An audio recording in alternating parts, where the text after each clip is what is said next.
කොහොමද ඉතින් ඔයාලට? ඔන්න අද මම ලෑස්ති වෙන්නේ මේ පේන්න තියෙන අමු ගොරක වලින් ගොරක පේස්ට් එකක් හදාගන්න. ඒ වගේම තමයි මේ ගොරක පේස්ට් එක කල් තියාගෙන පාවිච්චි කරන්න පුළුවන්. මුලින්ම මම මෙතනින් ගොරක ටිකක් කඩලා අරගෙන ඒ ටික හොඳට සෝදලා පිරිසිදු කරගත්තා.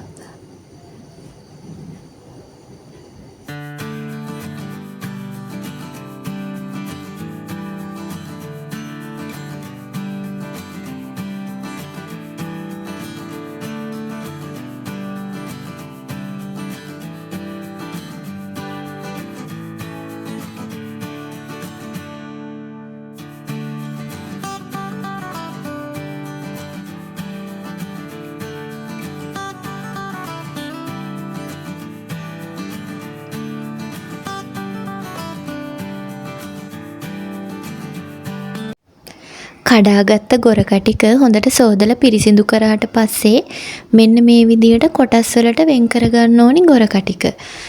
ගොරක මදේ කොටස ගන්නෙ නැහැ.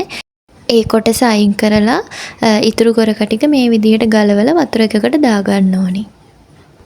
මේ ගොරක මදේ කොටසත් අපිට කන්න පුළුවන්.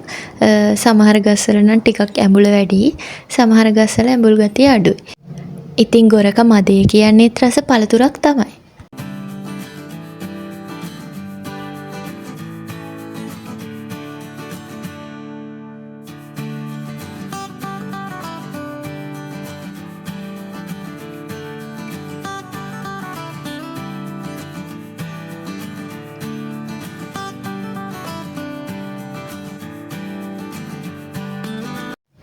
මේ විදියට ගොරක ටික වෙන් කරගත්තට පස්සේ වතුර එකකින් හොදලා අපි ඒ වතුර පෙරෙන්න තව භාජනයකට දාලා තියාගන්න ඕන.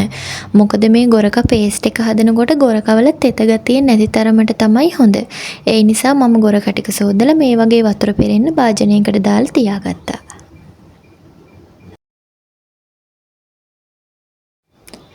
දැන් එහෙනම් අපි ගොරක පේස්ට් එක හදාගමු. මම මේ විදියට මැටි වළඳක් ලිපේ තියාගත්තා.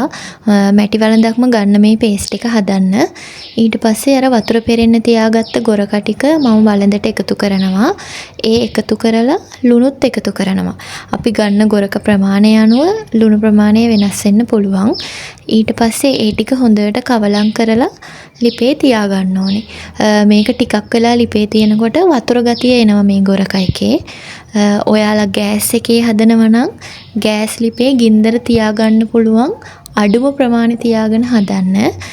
දර ලිපේ හදනවා නම් ඒත් අඩුම ගින්දරේ තමයි මේ ගොරක පේස්ට් එක හදාගන්න ඕනේ.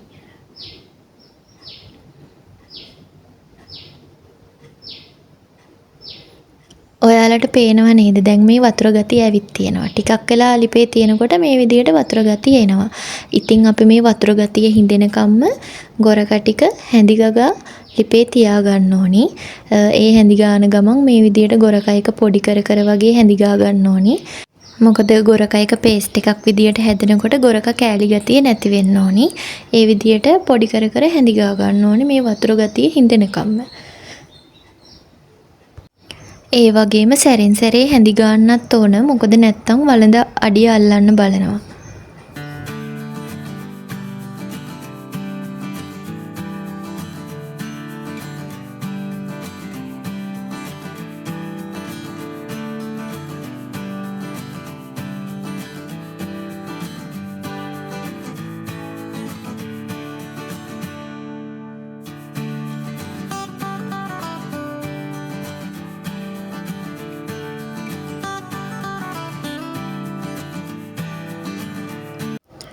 මෙන්න මේ වගේ පදමට එනකම්ම අපි මේ ගොරක ටික ලිපේ තියලා හැඳි ගා ගන්න ඕනි.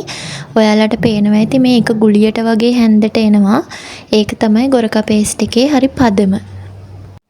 ඉතින් අපි මුලින් ගත්ත ගොරක ප්‍රමාණයත් එක්ක බලනකොට හරිම පොඩි ප්‍රමාණයක් තමයි අන්තිමට පේස්ට් එක විදියට ඉතුරු වෙන්නේ. මොකද මේ ගොරකවල තියෙන වතුර ගටිය හිඳුනට පස්සේ හරිම පොඩි ප්‍රමාණයක් තමයි ඉතුරු වෙන්නේ. ඉතින් මේ විදියට ඔයාලට මේ ගොරක පේස්ට් එක හදාගෙන කල් තියා ගන්නත් පුළුවන්. හොඳට පිරිසිදු කරලා වතුර ගතිය වේලගත්ත භාජනයකට අසුරලා තියාගන්න පුළුවන්. ඉතින් මේ වගේ ගොරක පේස්ට් එකක් හදලා තියාගත්තාම අපට හරි ලේසි. මාළු හදන වෙලාවට එහෙම ගොරක අඹර ඉන්න ඕනේ නෑ. මේ පේස්ට් එකෙන් ටිකක් දාලා අපට හදාගන්න පුළුවන්. ඒ වගේම ඉතින් ගොරක එකතු කරන අනිත් කෑම වර්ග වලටත් මේ ගොරක පේස්ට් එක අපට එකතු කරන්න පුළුවන්. තවත් මේ වගේ වීඩියෝ එකකින් ඉක්මනටම ඔයාලව හමු වෙන්න එන්නම්. ඔයාලා හැමෝටම සුබ දවසක්.